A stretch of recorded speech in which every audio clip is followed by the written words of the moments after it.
Bismillahirrahmanirrahim. Assalamualaikum warahmatullahi wabarakatuh.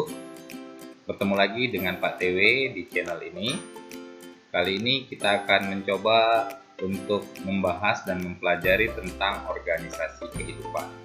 Namun, sebelum kita lanjutkan pelajaran, silahkan tekan terlebih dahulu tombol subscribe-nya.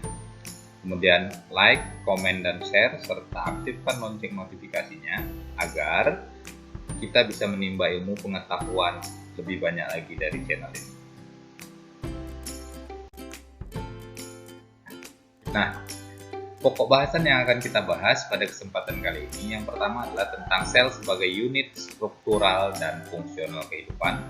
Kemudian, jaringan-jaringan pada hewan dan tumbuhan, organ-organ pada hewan dan tumbuhan, serta sistem organ dan organisme. Baik, kita lihat terlebih dahulu gambar ini. Nah, tubuh dari setiap makhluk hidup pasti dibangun oleh bagian yang lebih kecil lagi.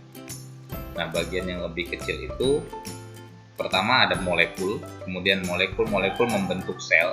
Jadi sel ini adalah unit terkecil penyusun tubuh makhluk hidup yang masih bisa melakukan aktivitasnya sendiri.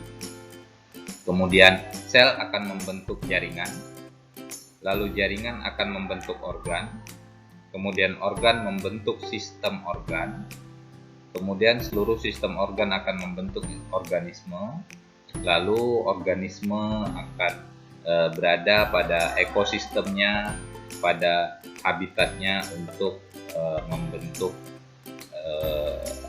organisasi yang lebih besar lagi. Oke.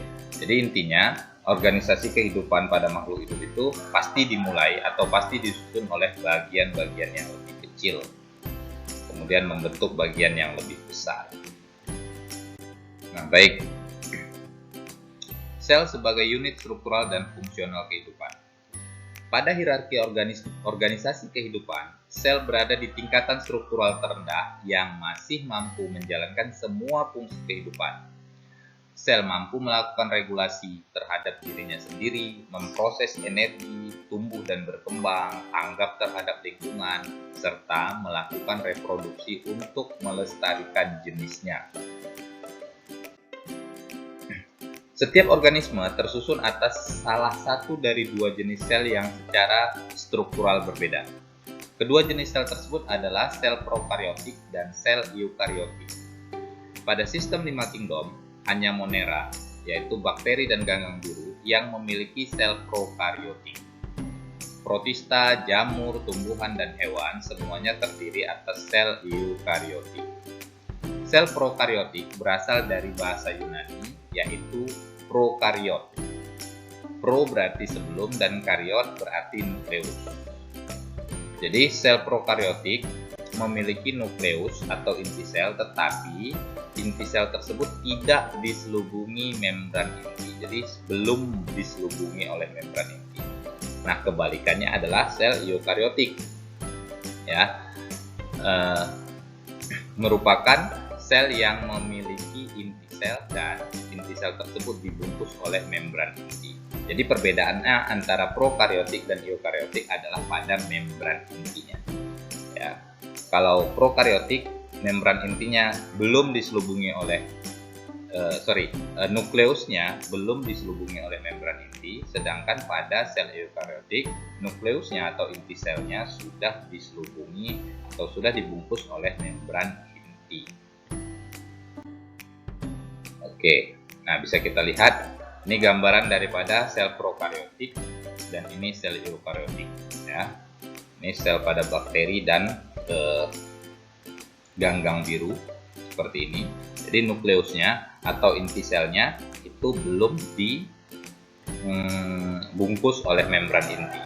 Sedangkan ini nukleusnya ya sudah dibungkus oleh membran intinya. Jadi bagian yang membungkus bagian luar dari nukleus ini disebut dengan membran inti.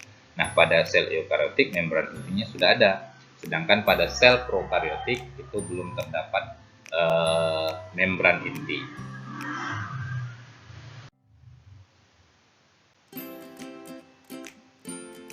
Selanjutnya jaringan-jaringan pada hewan dan tumbuhan. Nah, bisa kita lihat ini hewan, ya, burung, ya. Nah, ini jaringan-jaringan yang membangun hewan tersebut. Ada jaringan darah, ada jaringan ikat, jaringan saraf, jaringan epitel, jaringan berbagai macam jaringan epitel ya di sini. Kemudian ada jaringan otot, ada otot halus, otot lurik, otot polos ya. Kemudian ada jaringan ikat lainnya. Sedangkan pada tumbuhan dibangun oleh jaringan-jaringan, diantaranya ada jaringan pelindung, jaringan pengangkut, jaringan dasar ya. Nah, itu contoh-contoh jaringan pada hewan dan tumbuhan. Oke, nah apa itu jaringan? Jaringan merupakan kumpulan sel-sel yang memiliki bentuk dan fungsi yang sama. Kita lihat beberapa jaringan hewan. Ada jaringan otot polos ya, berfungsi sebagai penghubung antara otot dengan tulang atau tulang dengan tulang, membungkus lapisan luar. Kemudian ada jaringan lemah ya, volunteer, kontraksi cepat dan kuat menggerakkan rangka tubuh. Kemudian ada jaringan otot jantung, involunteer. Jadi involunteer itu maksudnya tidak disadari, tidak di bawah pengaruh perintah otak, sedangkan volunteer itu disadari. Nah, jadi jaringan otot itu involunteer. Nah, kemudian kontraksinya cukup kuat dan memompakan darah ke seluruh tubuh. Lalu ada jaringan saraf sebagai bantalan yang melindungi organ-organ, cadangan makanan, dan isolator, penjaga suhu tubuh. Kemudian ada jaringan lemak, ya, transportasi zat makanan, garam dan mineral, penyangga asam dan basa, serta penjaga suhu tubuh. Nah, ini beberapa jaringan pada hewan serta fungsinya. Kemudian jaringan pada tumbuhan, di antaranya ada jaringan epidermis yang berfungsi sebagai pelindung dan menutup jaringan di bawahnya. Kemudian xilem mengangkut air dan garam-garam mineral dari akar ke daun. Kemudian ada phloem mengangkut zat makanan dari daun ke bagian tubuh yang memerlukan. Kemudian ada parenkim sebagai tempat jaringan lain atau jaringan dasar sering disebut. Kemudian ada jaringan palisade, tempat berlangsungnya fotosintesis bersama dengan jaringan bunga karang yang terdapat di daun. Kemudian ada kolenkim dan sklerenkim, ini adalah jaringan penyokong atau jaringan penguat. Kemudian ada kambium ya. Nah, kambium ini tumbuhnya ke dalam akan membentuk xilem dan tumbuh keluar akan membentuk phloem. Serta ada jaringan gabus sebagai pelindung. Nah, ini beberapa jaringan yang terdapat pada tumbuhan. Oke. Nah, organ-organ pada hewan dan tumbuhan. Jadi organ itu organisasi yang lebih besar lagi setelah jaringan. Maka definisi daripada organ adalah kumpulan dari beberapa macam jaringan yang berbeda akan membentuk satu kesatuan untuk melakukan fungsi tertentu. Ya, jadi dia adalah kumpulan dari berbagai macam jaringan yang berbeda-beda. Namun bisa melaksanakan fungsi khusus, fungsi tertentu yang dimiliki oleh organ tersebut. Nah, kita lihat beberapa organ pada tumbuhan ya.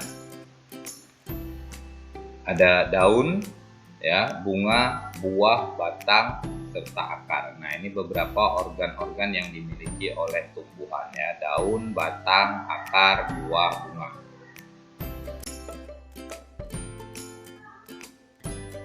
Nah, organ daun itu memiliki fungsi sebagai tempat berlangsungnya fotosintesis, sebagai organ pernapasan atau respirasi, dan tempat terjadinya transpirasi atau penguapan. Nah, ini semua berlangsung di bagian daun.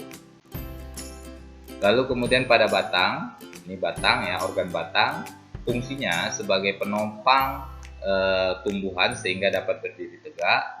Kemudian sarana lintasan air dan mineral ke daun, menyimpan air dan garam mineral dari akar ke daun, kemudian menyalurkan zat makanan dari daun ke seluruh tubuh, serta mengarahkan tumbuhan agar memperoleh cahaya matahari yang cukup. Ini beberapa fungsi batang. Selanjutnya, akar dengan fungsinya sebagai penopang tumbuhan, penopang tumbuh tegaknya tanaman, penyerapan air dan unsur-unsur hara dari dalam tanah, kemudian penyimpanan cadangan makanan seperti misalnya ubi ya. Kemudian untuk respirasi, untuk pernapasan di beberapa tumbuhan ya memiliki alat bantu pernapasan berupa akar, serta untuk reproduksi ya, untuk memperbanyak jumlah keturunannya. Dan kemudian ada bunga ya, bunga dengan fungsinya sebagai pemikat hewan pembantu penyerbukan, karena bunga itu salah satu proses penyerbukannya itu dibantu oleh hewan. Kemudian untuk reproduksi seksual dari tanaman baik bunga berumah satu atau bunga berumah dua ya, bunga berumah satu itu artinya bunga yang di dalamnya terdapat satu alat reproduksi saja, misalnya yang terdapat putik atau benang sari saja. Sedangkan bunga berumah dua maksudnya di dalam satu bunga itu terdapat dua alat reproduksi sekaligus, ada putik dan ada benang sari. Lalu fungsi bunga berikutnya adalah meneruskan proses perkembangbiakan, karena bunga juga berproses menjadi biji yang kemudian ditanam lagi. Oke. Nah, kemudian sistem organ dan organisme. Nah, ini adalah bagian yang lebih besar lagi, sistem organ dibanding dengan organ. Oleh karena itu, definisinya adalah sistem organ itu disebut atau sistem organ itu adalah beberapa organ yang bekerja sama untuk melakukan fungsi kerja tertentu. Jadi kumpulan dari beberapa organ yang bekerja sama untuk melakukan fungsi tertentu disebut dengan sistem organ. Nah, ada beberapa sistem organ, diantaranya ada sistem pencernaan atau digesti. Ya, organ penyusunnya adalah mulut, lambung, hati, pankreas, usus, dan lain-lain. Kemudian fungsinya untuk memecah makanan agar dapat diserap oleh tubuh. Selanjutnya ada sistem peredaran darah atau sirkulasi atau sistem transportasi dengan organ penyusunnya diantaranya ada jantung, nadi, pembuluh vena, kelenjar limfa. Dengan fungsinya adalah untuk mengedarkan zat atau mengangkut zat, melindungi dari bibit penyakit. Selanjutnya ada sistem pernapasan atau respirasi. Organ penyusunnya diantaranya adalah hidung, kemudian ada laring, ada tenggorokan, ada paru-paru. Di mana fungsi daripada sistem pernapasan itu adalah untuk menyuplai oksigen, mengeluarkan zat sampah berupa CO2 dan uap air. Kemudian ada sistem saraf. Ya, organ penyusunnya diantaranya ada otak, sumsum tulang belakang, serabut saraf, simpul saraf, dan alat indera. Fungsinya menyadari akan kondisi lingkungan, mengontrol tingkah laku, mengatur fungsi organ tubuh. Kemudian ada sistem rangka atau sistem skeleton. Organ penyusunnya diantaranya ada tengkorak, tulang belakang, tulang rusuk, anggota gerak, ya, otot juga termasuk di dalamnya. Fungsinya adalah sebagai pelindung dan penunjang tempat melekatnya otot, membentuk sel darah. Ini beberapa fungsi daripada sistem rangka atau skeleton. Baik, itu saja yang bisa kita pelajari untuk kesempatan kali ini. Ya, tetap semangat dalam menimba ilmu pengetahuan. Terima kasih. Assalamualaikum warahmatullahi wabarakatuh.